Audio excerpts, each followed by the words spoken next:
Hello students, in this session we are going to study the next type of substitution cipher, that is monoalphabetic cipher. So it is also known as cryptogram. So the key for this cipher is generated by doing the rearrangement of the alphabets. In the previous Caesar cipher we have seen that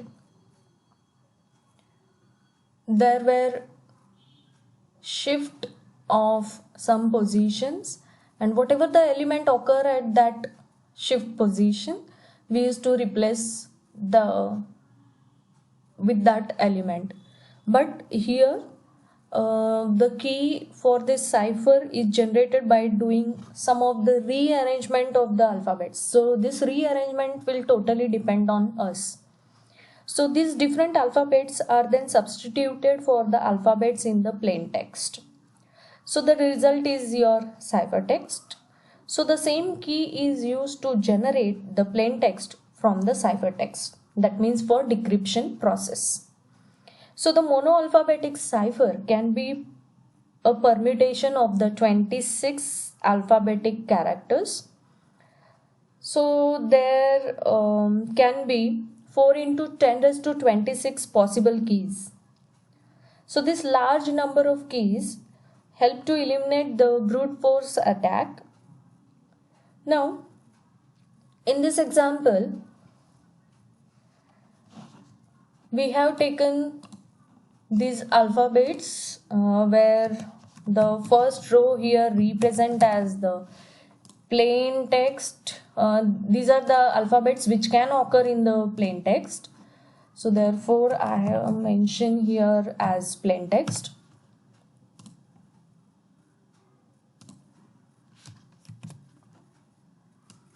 Yeah. And this is your key.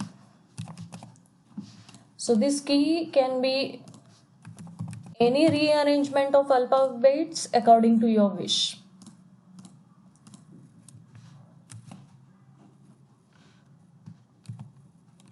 Yeah.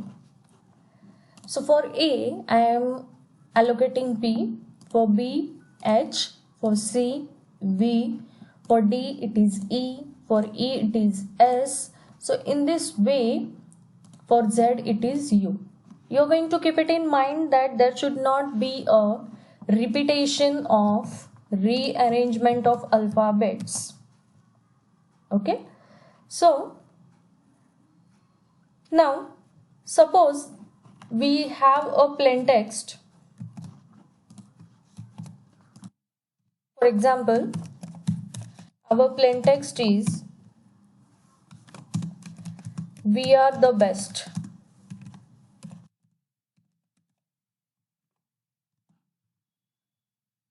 Then the ciphertext can be generated as below. So this is your plain text, "We are the best," and we are going to generate the ciphertext with the help of key by encrypting it, right?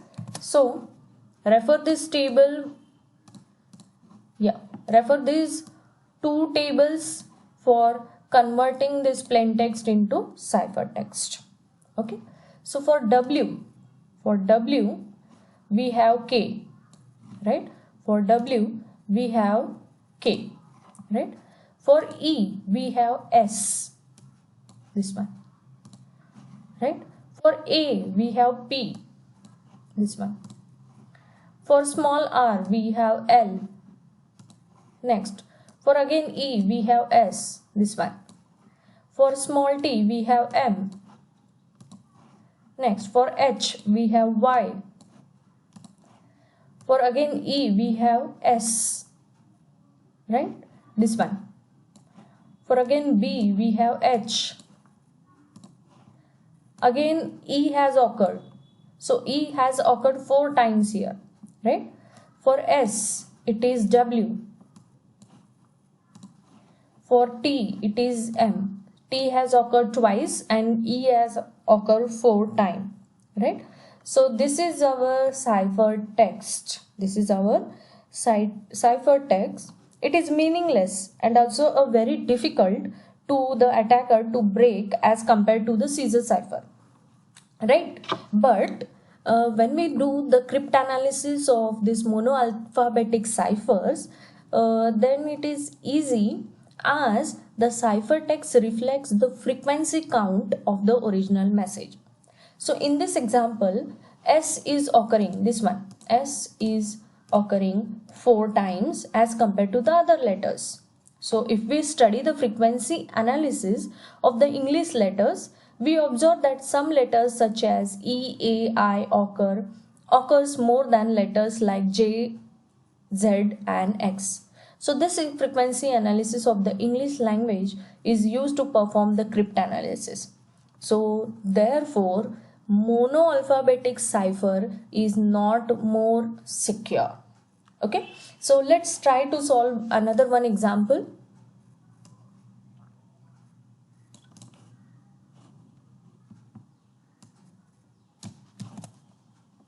I'm taking the examples from the internet itself.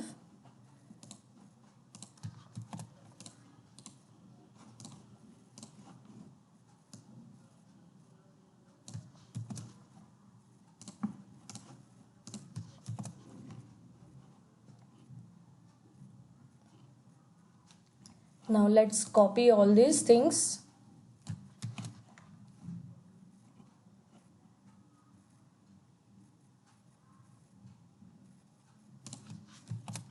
This is your second example, what we are going to solve. So for A it is capital U, for B it is N, I, V, E, R, S, T, A, B, C, D. Then next it is F.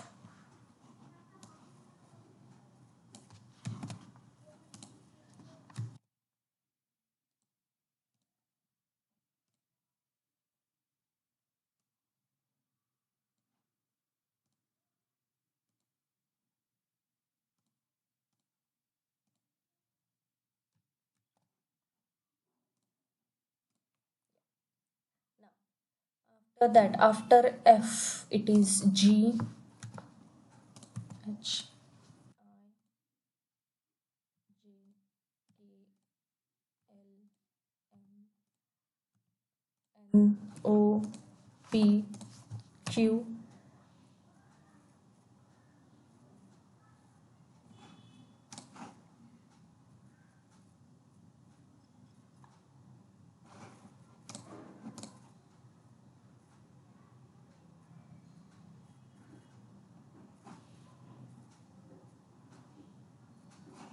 Yeah, we can take anything. Yeah. W and X. Suppose this is my example, right? So I'm allocating any random. Let me check. There is no repetition at all. Okay.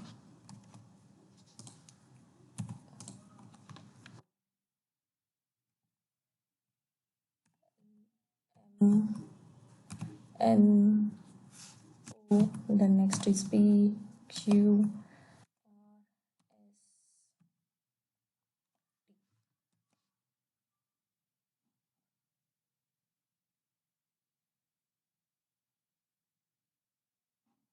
okay. What was the key that we have done here? Universe. Universe T has been there. The next we have taken the alphabets which are not present in this. So A, B, C, D, E is present. So therefore F. Then next is E, F, G, H, I is present. J, K, L, M, N is present. O. Then next P, Q, R is present, U is present, V is present.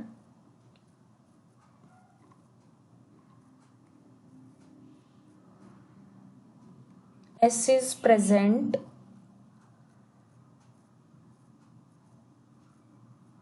T is also present, U is also present. So therefore after this Q, what should I write now here? After W, P, Q, R is present, S is present, T is present, U is also present, V is also present. So W will be replaced by W, then A, B, and A, B, and this is also repeating. Just a minute, I will check it once. Yeah. So this same we are going to write X, Y, and Z. What we have done, universe is the key, was the key, and we have written the alphabets in a sequential manner. So which are the alphabets present in this universe, that we are going to neglect it, right?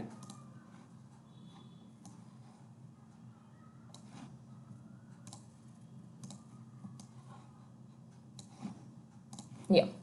So now this is my plain text,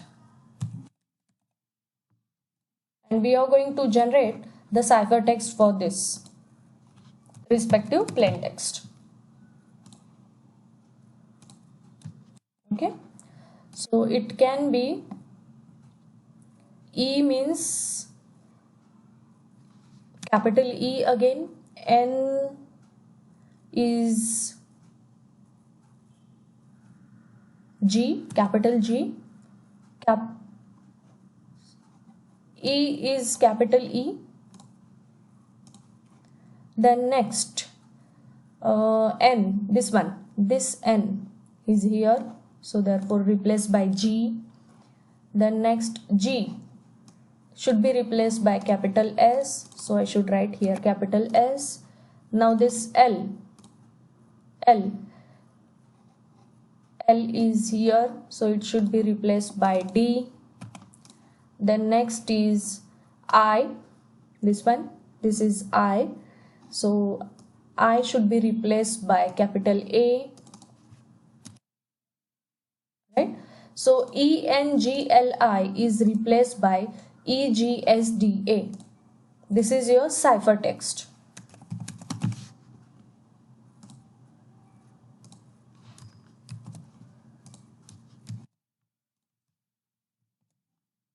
Your cipher text. Okay. Then next for S it is capital M. For H it is capital T. For A it is capital U. For S, again for S it is capital M. For T it is O, right? So again we are going to continue till our string gets ended, right? So in this way you are going to generate the ciphertext. And for decryption, this is your encryption, right? So this is your encryption process. So you can generate or the decryption process by using the same table, right? So here the alphabet rearrangement depends totally on the user. Okay, I hope you understood this monoalphabetic cipher. Thank you.